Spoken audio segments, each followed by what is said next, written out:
Bana mektepte baramda birinci klaskam, birinci kere şu börek iyiydi. Stalı boyda. Maydayda var. Edilim 27 yıl ara görsem o. 27 yıl ol görmedim mi? Son ben tanışmayalım.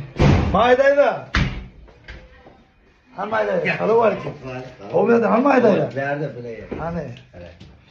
27 yıl ol görmedim mi?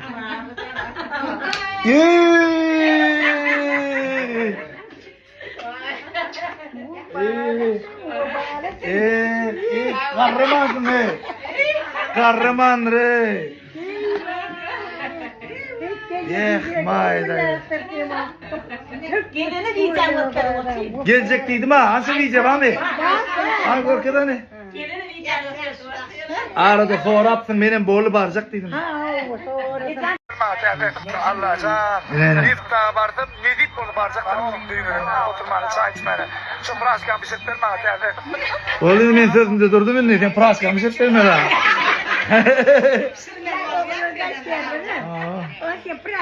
Ömrüm uzak oldu. Gel bir suratı şöyle. Yine. Red tuttu karoç iPhone çıktı. Nifta'da. Şunu kendi odasından sonra kovuşup beraydıp yine şu alıp baryalar. Uykusuzluk gönlünü velayeti var ya. Her Nifta var ya. Şu kovuşup hep yeni idma ediyen. Yine tut bir bilin öyle dostlamıdan ki. Şu an pul için yatman var mı bakıyorsun da yok. Dostlamıdan ki. Şu an şeyden ne alıp yetip kaydedelim. Kim aldı? Adamlar beğendiriyor var eskiden. Ha? Adamlar beğendiriyor mu da? Bir git bakayım.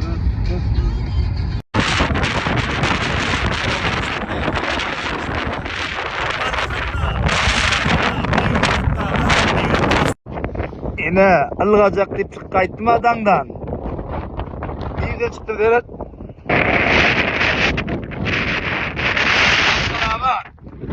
Balkan abi.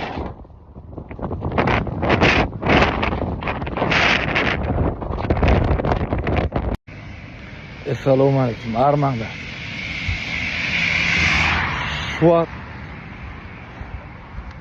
işkenle üstüne de algasın gele ha. Ondan ne ettim? Şeyh'ten zade Abdü'nün arkasına çelli algat barajık dedim de. Hem algayan hem iş etken. Yani hayırlı gün olsun. Evet, bir daha yer TV'ye çıktık. Ya, geldik. Yine de 50% diyorlar. Baba. Suudiye'den çıktık. Ama şimdi yerden evi yapıp eşik çalışıp beylik işlere gitmeli. Yine en kıyım da gece yatmıyor ama şey diyeyim gün çık yara o da gün nişu yara ana sonunda bir okuyun tut ya ondan geç git ya oğlum yani okuyunu alın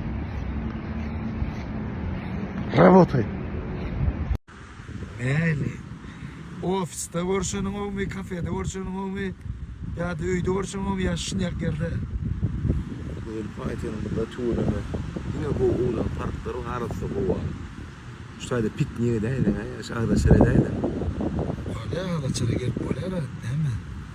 Öyle oturuyorlar arayetler. Efendim ekolojiye kapalamaz kalırsa çanaklamalı. Onun bir düşünündür şu an. Ne deyip burada? Hoş gördüm. Kahve çaya diyecek ya. Yok ot var burada.